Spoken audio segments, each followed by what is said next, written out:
Hey, what's going on, guys? Welcome back to Finance with John. I literally just did a whole 20-minute video, and I wasn't screen sharing, it was just me. So, take two. Sorry for the delay, though. I know it's been like 2 months. Just a lot of stuff going on. But one of the main things that happened was we had to put down our boy Ricky. This was Ricky. He was never on video here, but he was always just laying in the corner of the room for all the videos I've done in the past. Awesome dog. I miss the crap out of him. He was almost 14, but we actually adopted him at 11, so we only had him like 2.5 years. But the best dog. Honestly, I just felt like shit for a while, so I didn't want to post anything. So that's a big part of it. You know, I miss him. He was the best dog. But I just wasn't in the mood to post anything, and just kind of dealing with that. And then that and just a ton of travel between work and everything else. So that's part of it. But if you guys want to like and subscribe, I am one subscriber away from 69 subscribers. So I just need one. I don't need any more, just one. That's fine. But if you could like the video, that'd be appreciated. All right, so on to Fubo. Gonna do just kind of a general update here on why I'm buying it, and just a couple of the key highlights to look at going forward. Price hasn't done a whole lot in a while. I've kind of said it before. I think it's gonna just trade kind of in this zone, probably for the next 2 months or so, unless there's any real catalysts. I don't really see any major movement until there's Q2 earnings and or some information on the Disney Warner Brothers lawsuit. Excuse me. But yeah, I don't see a whole lot going on, so I'm just continuing to add shares. I added another 1,000 shares this week. I'm sitting at like 135,000. Probably going to add a bit more. And but yeah, so I'm bullish on it. That's my opinion. It's not financial advice. Do your own research, but that's kind of what I'm looking at. So to go into, man, I can't believe I have to do this whole thing again. All right. So 7 reasons I'm buying Fubo right now. Just kind of some of them, if you follow the channel, it'll be kind of repetitive and high level. But I'll kind of dig into the weeds later on in it. But in a general sense, overall, Fubo is kind of at this intersection of the cord cutting theme, where people are leaving their traditional satellite providers and switching to streaming, because it's definitely cheaper. Streaming is getting more expensive, but DirecTV, I know a lot of people that are spending like 160, 180 bucks a month, so it is cheaper. You're not locked into contracts. You pay month to month. You pay and you get the service, and it's right on your TV. There's no setting anything up. So that's part of where the appeal is. And then so for Fubo, they've really seen this double-digit annual subscriber growth. I think they're sitting at about 1.5 million right now. And growing. They tend to have a bit more churn this time of year.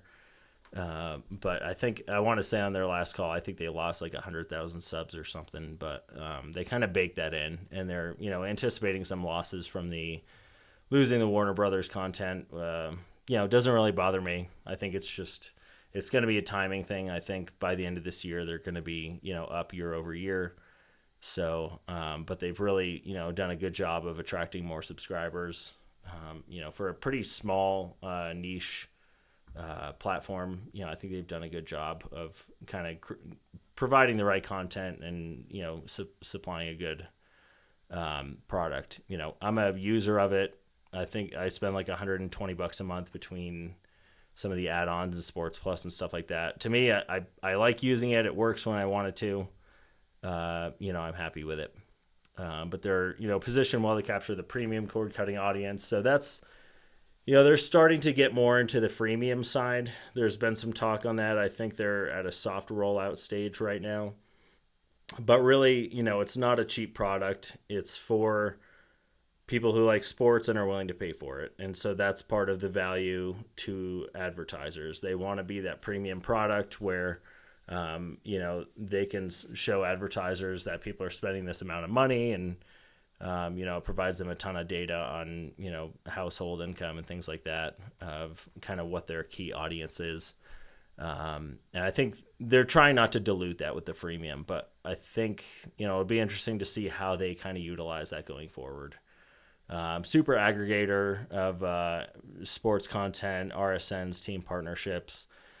This is Gandler's talked about it a lot. They're not trying to be an app store where it's like, click on this app to go in here, this one here. Like, we're kind of at that stage where, depending on what content you watch and what you're trying to follow, there's all these different apps on your TV and a lot of clutter. What they're trying to get to is have all this content on Fubo. You click on the app, you go on there, you favorite the content you watch a lot of, and it's there when you want it. And that way, from an advertiser perspective, they can track the users all the way through and really kind of look at what users are watching, and really provide a lot more data there. Whereas, the fragmentation, the way it is now, it's like you click on Prime Video, you click on Netflix, you lose that connection with the user. And for them, it's like they want to have their premium subscribers that are paying, $100+ a month, and be able to track their usage all the way through the app.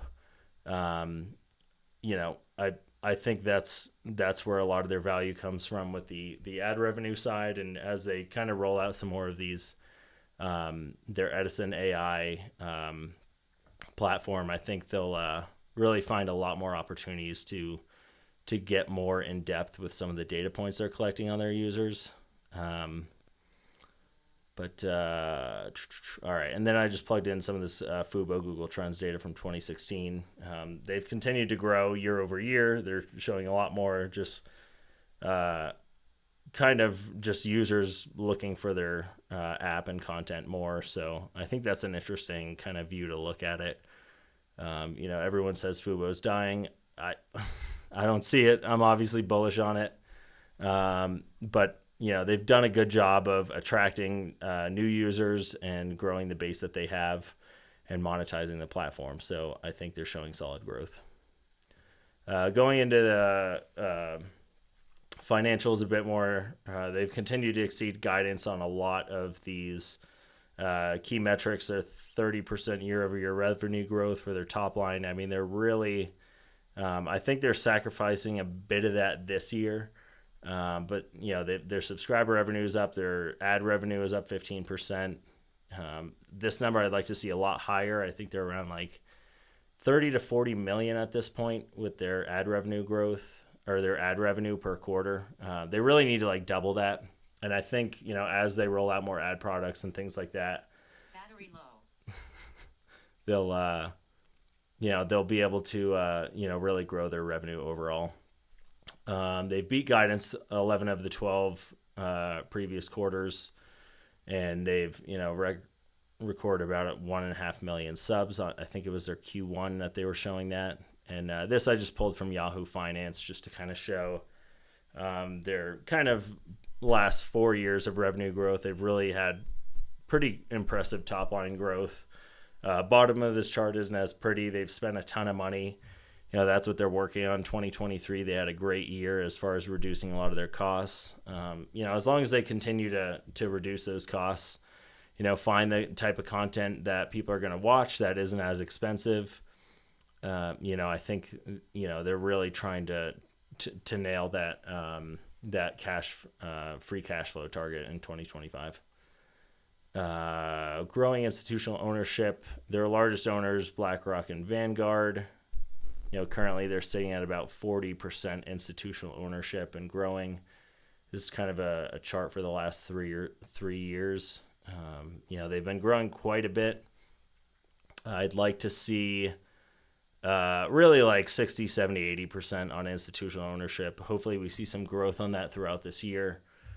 And I really think, depending on the outcome of the lawsuit, I think they'll see a lot more growth here. So this one, I've given you guys input on this, kind of covered this in past videos. I'll continue to show this chart because I think it's kind of nice to see where institutions are putting their money. their op cash efficiency, they reduced their annual cash burn by about $100 million in 2023, and they're expected to have their positive free cash flow in 2025. Still, they keep reiterating this.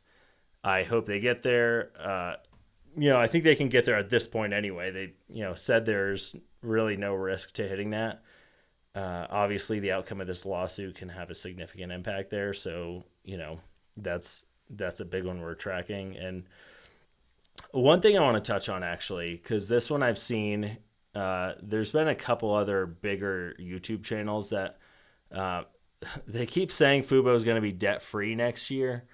They're not going to be debt-free. Their free cash flow is essentially, they have money coming in, money going out, and right now there's more money going out than coming in. And so their positive free cash flow means it flips, and they'll be bringing in more money than is going out. So that's what that means. They'll still have debt. They still have money that they owe.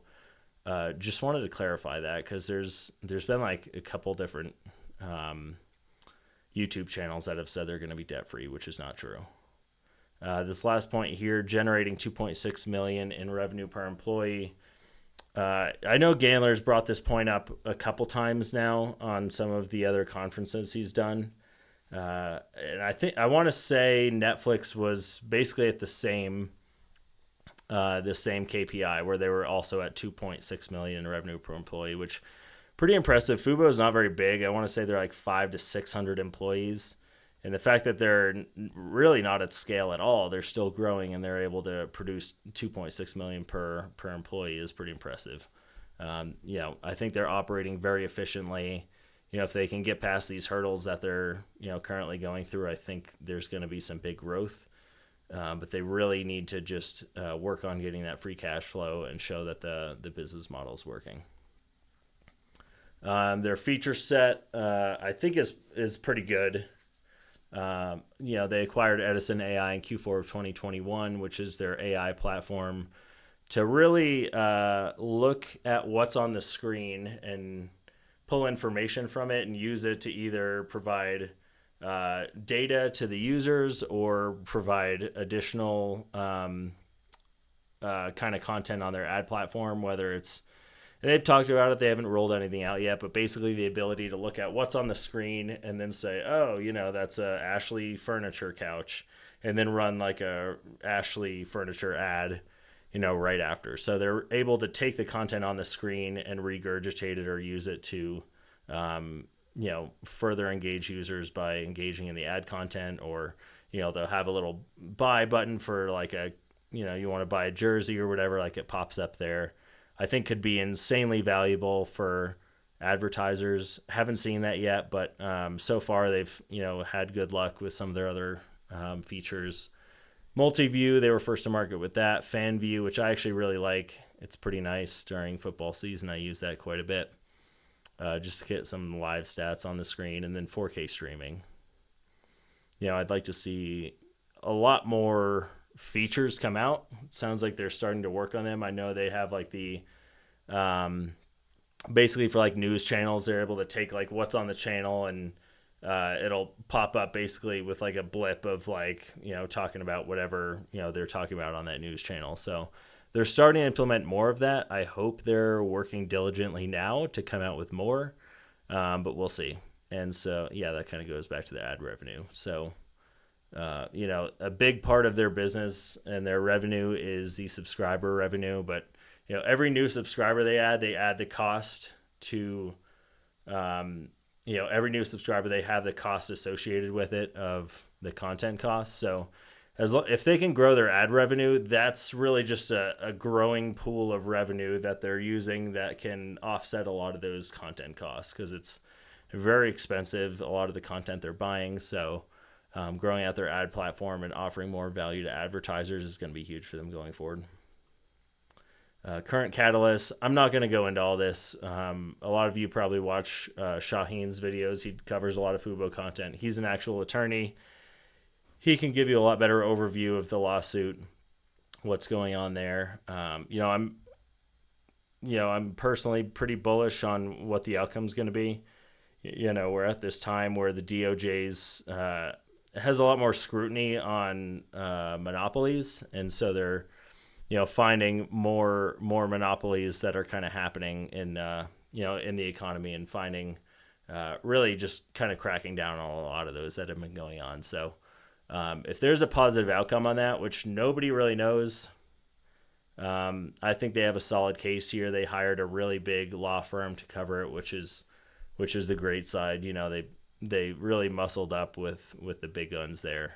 But if they can really get a positive outcome of that lawsuit, they could see damages of a couple $100 million in payout from Disney and those guys, which would be huge. It'd give them a much larger runway as far as how much longer they can operate, improve their cash position, and really use that to reinvest into the business, new products, more content, and less pressure on that cash flow target.